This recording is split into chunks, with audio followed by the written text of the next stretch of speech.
Welcome to Glorious Botafogo, your number one source of Botafogo news in English. Yesterday, Botafogo played Red Bull Bragantino at Bragantino and won 1-0, which brings the aggregate score to 3-0. Botafogo moves on to the quarterfinals of the Copa do Brasil, the Brazilian Cup, which is something that the club hasn't done since 2017. Botafogo had this curse of getting eliminated in the round of 16 since then, or even before. And finally, the club was able to pass through.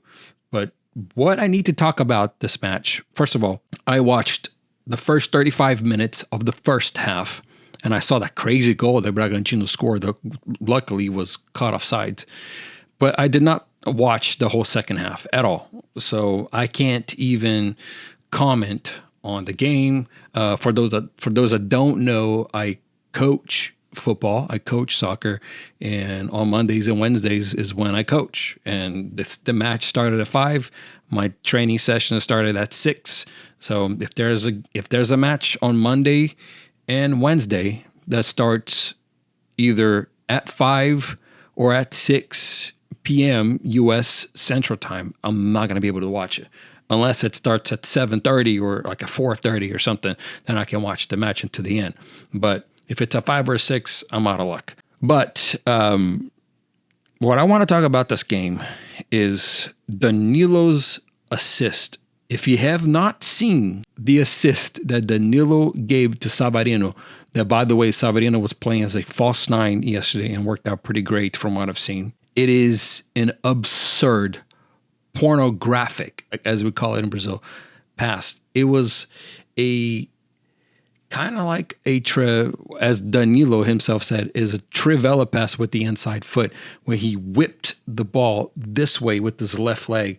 So the ball naturally took this sort of path and landed directly, exactly where Savarino was, to just chip it over the goalkeeper and seal the deal, because at that time was at the second half. Danilo came on for Marlon Freitas, which got a concussion. He got hit in the head really hard and dropped.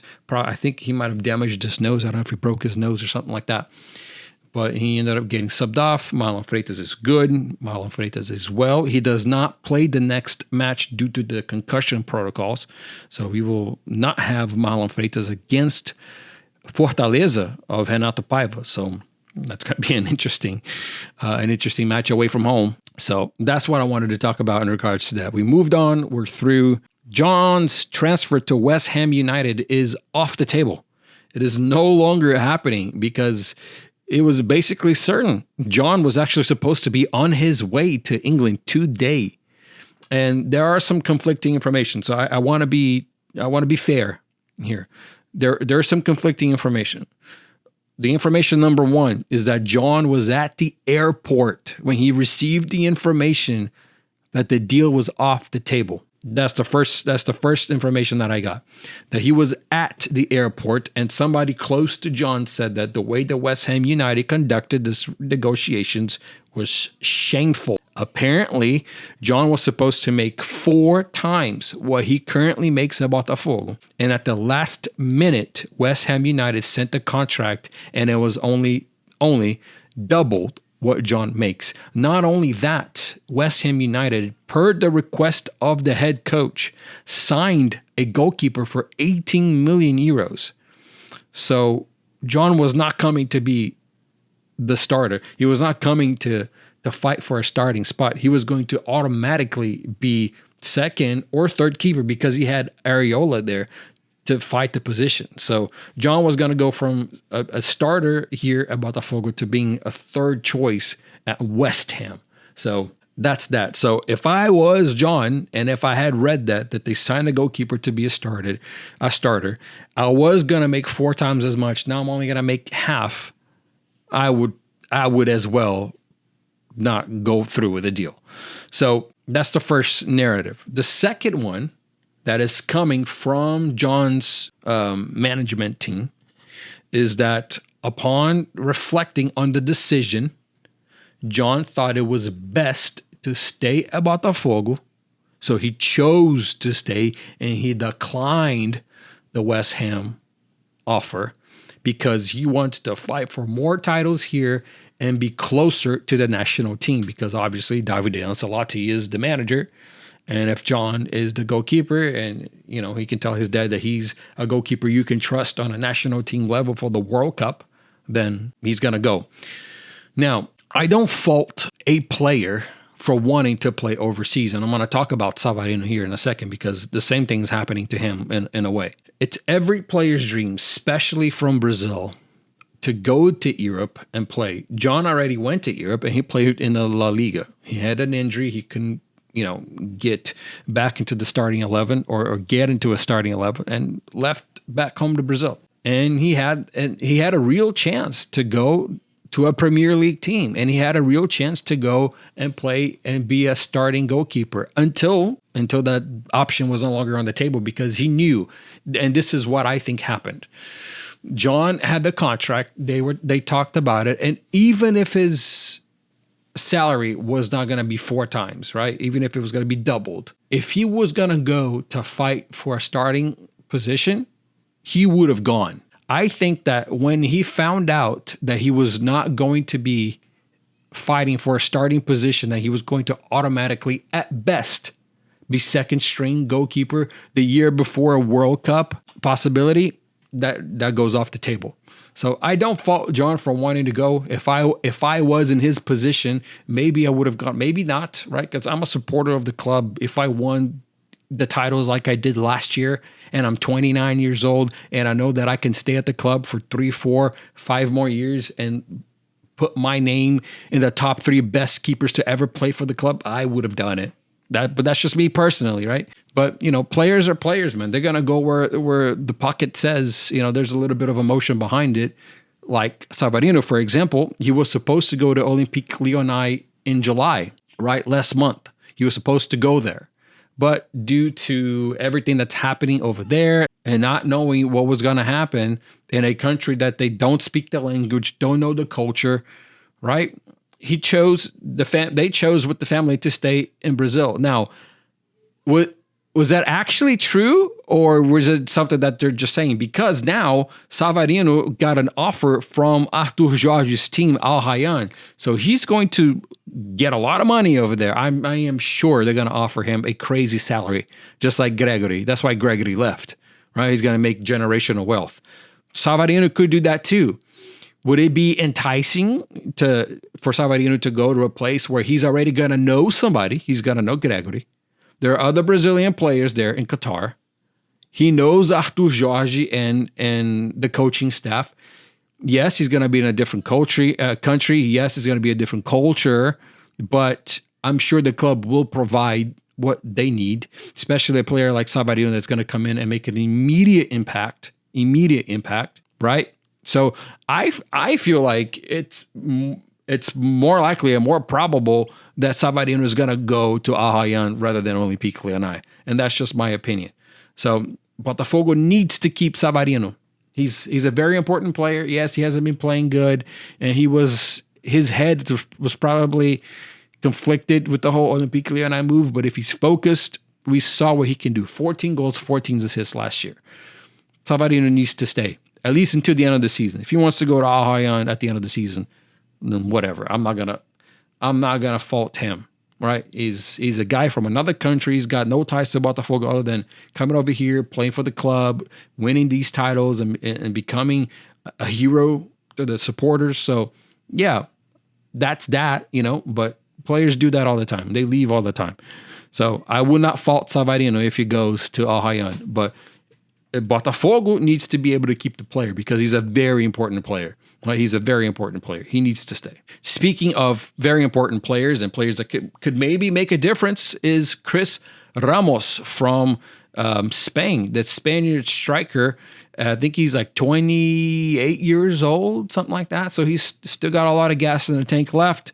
He is a very good number 9 target man, very good in the air.